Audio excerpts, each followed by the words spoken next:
আমি আনোয়ার গিলস আপনাদের সামনে এসেছি। আজকে আমি আপনাদেরকে দেখাবো সেই ম্যাঙ্গার জঙ্গল থেকে কিভাবে বেঁচে ফিরতে হয়, আর পরিচয় করিয়ে দিব আপনাদের সবাইকে জীবজন্তু জানোয়ারের সাথে। ও এটা কি আমরা দেখতে পেয়েছি? এই সেই খেজুর গাছ, এই সেই প্রবাসী লোকেরা সেই খেজুর এখান থেকে সংগ্রহ করে। আরও একটা সেই অনেক বিষয় আছে যে এই যে খেজুরের কাঁটা, এই যে খেজুরের কাঁটা, বিষাক্ত বিষাক্ত কাঁটা, এই কাঁটা যখন মানুষের গায়ে ঘুরবে সেই মানুষের মৃত্যুবরণ করতে পারে। আমরা সবসময় এটার কাছ থেকে দূরে থাকবো। এখন আমাকে এখান থেকে লাভ দিতে হবে, আর কিছু পথ পায়ে হেঁটে পাড়ি দিলে আমরা পেয়ে যাচ্ছি সেই ঐতিহাসিক পাহাড়। রাস্তাটা অনেক দুর্গম, যদিও বা আমরা সহজ ভাবছি, এতটা সহজ না। ওই তো দেখা যাচ্ছে সেই ঐতিহাসিক পাহাড়টি। এই সেই জায়গা যেখানে সেই গাছ যেখানে কিং কোবরার হাতে মারা পড়েছিল সেই পথচারীকে সে দংশন করে এখানেই মেরে ফেলেছে।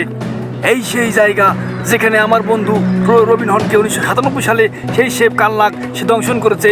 সে দংশন করার পরে সে মৃত্যুর কোলে ঢলে পড়ে। আপনারা তার মৃত্যুর লাইভটি এখনই দেখুন।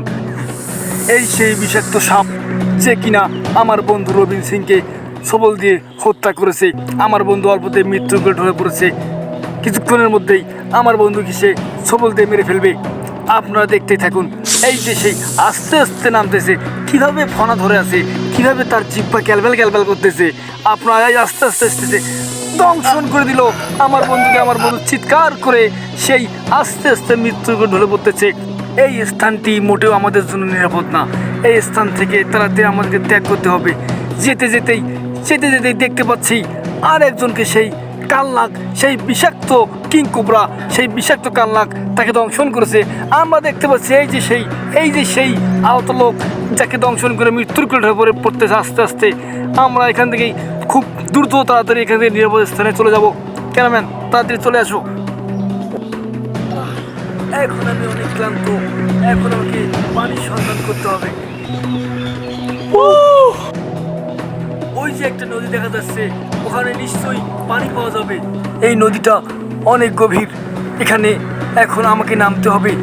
নেমে সেই পানিটা আমাকে সংগ্রহ করতে হবে। আমি জানি না সেখানে নামতে পারবো কি না। এখানে নামা আমার জন্য অনেক ঝুঁকিপূর্ণ হয়ে যাবে।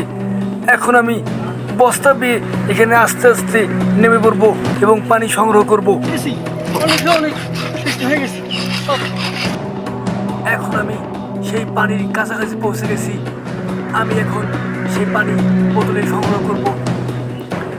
পানিটা দেখতে মনে হচ্ছে অনেক স্বচ্ছ, কিন্তু সেই পানিতে লুকিয়ে আছে সেই হিংস্র সেই কুমির।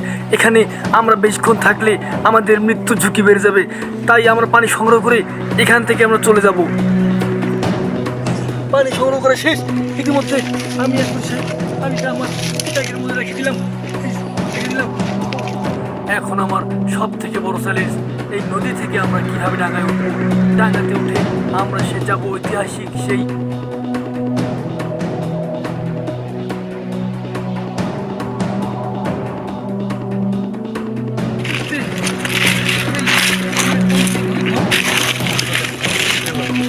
সাহায্য করো, তুমি সাহায্য করো, আমরাই তো উঠতেছি। দেখুন, এই জঙ্গলের মাটিতে খুঁজে পেলাম, এটাকে বলে সিসিলিয়ান। এটা এমনিতে মাটির নিচে থাকে আর পোকামাকড় কেঁচো যা পায় তাই খায়, কিন্তু এখন চারপাশ এত ভেজা আর বৃষ্টি হচ্ছে যে এটা উপরে উঠে আসতে বাধ্য হয়ে। এটাকে দেখতে আদি মানুষের মতো মনে হলেও এটা একটা নরপিশাচ। দেখুন এটাকে এখন আমি ছেড়ে দেব। পাহাড়ি রাস্তাটা মোটো অনেক